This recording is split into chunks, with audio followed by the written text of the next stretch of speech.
Well, I want to invite you to our services at Hillsdale Baptist Church today. Our morning service will be filled with a lot today.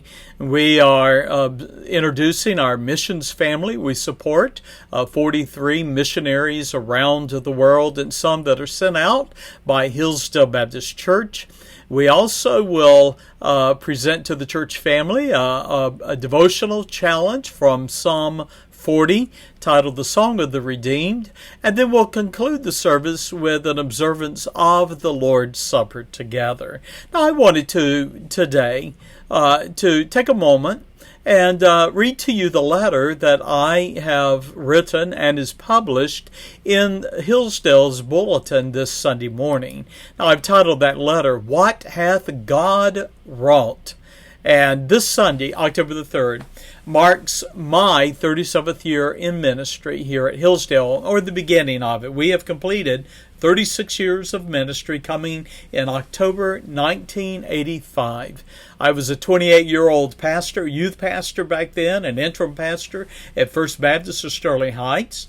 And one day my office phone rang that summer of 85, and on the other end was a man named Alan Bradshaw. He was the senior pastor of Hillsdale Baptist Church. And he asked me, would I be interested in taking a vacation to Tampa, Florida? Well, after 6 winters in Michigan, who would pass up that opportunity? Well, 36 years later, and 26 of those years as senior pastor, I am humbled by God's grace and the patience of this church family. They have allowed me to mature, and the Lord has given me the rare privilege of working with many who were children and teenagers when I came to Hillsdale.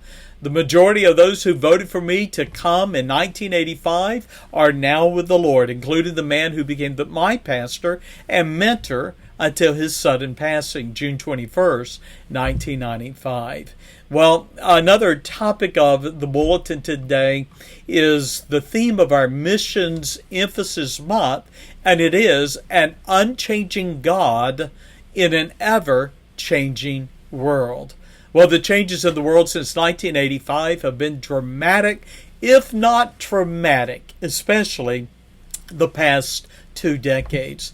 The world, it seems, has been turned upside down, and technology has pushed the breadth of man's acquisition of knowledge and tried to depersonalize humanity.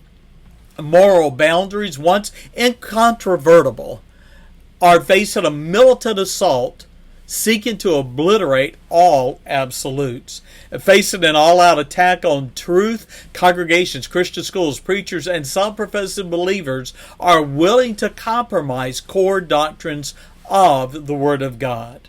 Well, let it be shouted in the highways and the byways that our God is the I Am of Exodus 3:14. He changes not. He is the same yesterday and today and forever.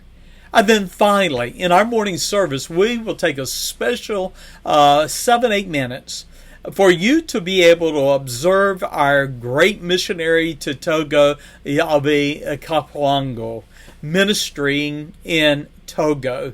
In a little more than 2 years since his return to Togo, Yaovi has planted a church, purchased land, built an auditorium, all during COVID.